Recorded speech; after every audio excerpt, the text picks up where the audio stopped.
इंसान के दिल और दिमाग में अगर काम के प्रति जुनून हो और कुछ बनने की ख्वाहिश हो तो वो क्या नहीं कर सकता। उसके लिए यह कोई मायने नहीं रहता कि वह गांव से है या शहर से। यूपी के मुजफ्फरनगर के एक छोटे से बुढ़ाना गांव के होने के बावजूद भी अपनी लगन और मेहनत से हिंदी सिनेमा में अपनी एक छाप छोड़ी हुई है। एक आम इंसान का बॉलीवुड में काम करना और उसे अपने आप को बहुत कम समय में एक अच्छे एक्टर के रूप में बॉलीवुड की दुनिया में साबित करना दोनों बहुत बड़ी बात है। अगर एक आम इंसान बॉलीवुड उद्योग का सफल अभिनेता बन भी गया तो सोचिए कि यहाँ तक पहुँचने के लिए उसको कितनी मेहनत करनी पड़ी होगी। नवाजुद्दीन सिद्दीकी का जन्म 19 मई 1974 को मुजफ्फरनगर के एक छोटे से गांव में हुआ था। वो अपने 9 भाई बहनों, 7 भाई और 2 बहनों में से सबसे बड़े थे और किसान परिवार से थे। उनका बचपन मुजफ्फरनगर की गलियों में गुजरा था और यहीं से ही उन्होंने अपनी बुनियादी शिक्षा प्राप्त की।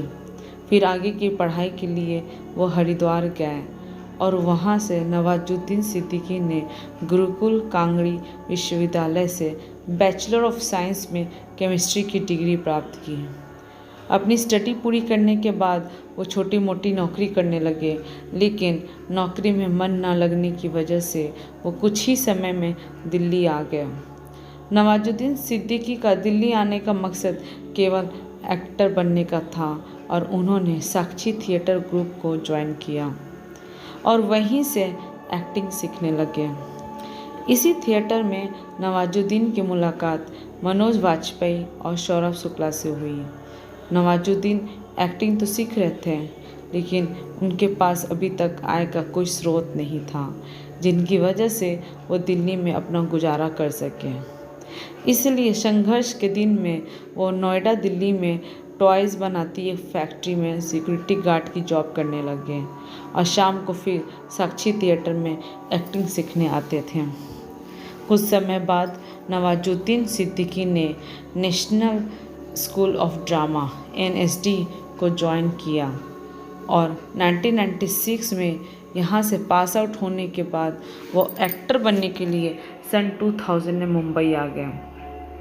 मुंबई में उनको कोई पहचानता नहीं था और ना ही उनका कोई गॉडफादर था जो उनका हाथ थाम सके। मुंबई की माया नगरी में काफ़ी ठोकरें खाने के बाद नवाजुद्दीन को एहसास हो गया था कि यह सफ़र इतना आसान नहीं है जितना वो सोचा करते थे।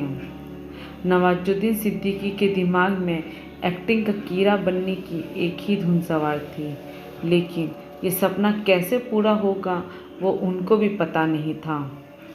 उन्होंने इसके लिए हार नहीं मानी और जहाँ भी फिल्म्स के लिए इंटरव्यू होते थे वो सिद्दीकी पहुँच जाते थे, लेकिन हर बार उनको रद्द कर दिया जाता था। नवाजुद्दीन सिद्दीकी बार बार के रद्द से थक चुके थे और वो अब गांव भी नहीं जा सकते थे, क्योंकि वापस गांव चले जाते तो गांव वालों के ताने भी सुनने पड़ते हैं। कुछ समय बाद नवाजुद्दीन को कुछ एक टेलीविज़न सीरियल्स में काम करने का मौका मिला, लेकिन यहाँ पर उनका रोल छोटा रहता था, जिसकी वजह से वो अपने आप को प्रूव नहीं कर पाते थे। नवाजुद्दीन सिद्दीकी को पहला ब्रेक 1999 में आमिर खान की फिल्म सरफरोश से मिला, लेकिन इस फिल्म में उनका रोल बहुत छोटा था। अब उनको छोटे मोटे रोल मिलने लगे थे। उनको खुद पर यकीन था कि आज नहीं तो कल या परसों वो एक दिन बॉलीवुड के सुपरस्टार जरूर बनेंगे। कहते हैं कि कोशिश करने वालों की कभी हार नहीं होती। अगर आप कोशिश करोगे तो आपको सफलता अवश्य मिलेगी। सन 2010 नवाजुद्दीन सिद्दीकी के लिए बेस्ट टर्निंग पॉइंट रहा। उनको 2010 में पीपली लाइव फिल्म के लिए पत्रकार के रोल से सिलेक्ट किया गया, जो उनके लिए बहुत बड़ी बात थी, क्योंकि अब लोग उनको पहचानने लगे थे। उसके बाद उनको gangs of Wasseypur part 1 film से असली पहचान मिली, जो 2012 में रिलीज़ हुई एक ड्रामा फिल्म थी। उस फिल्म में उनको एक्टिंग को काफ़ी लोगों ने सराहा।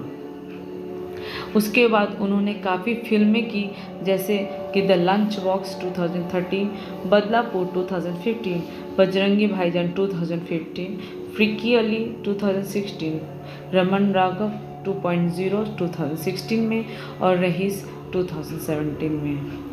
आज बॉलीवुड से लेकर हॉलीवुड तक उनके काम की प्रशंसा की जाती है। दोस्तों, अगर आप भी अपनी कैरियर लाइफ में लगातार फेल होते हो तो आपको नवाजुद्दीन सिद्दीकी से ज़रूर सीखना चाहिए। Thank you.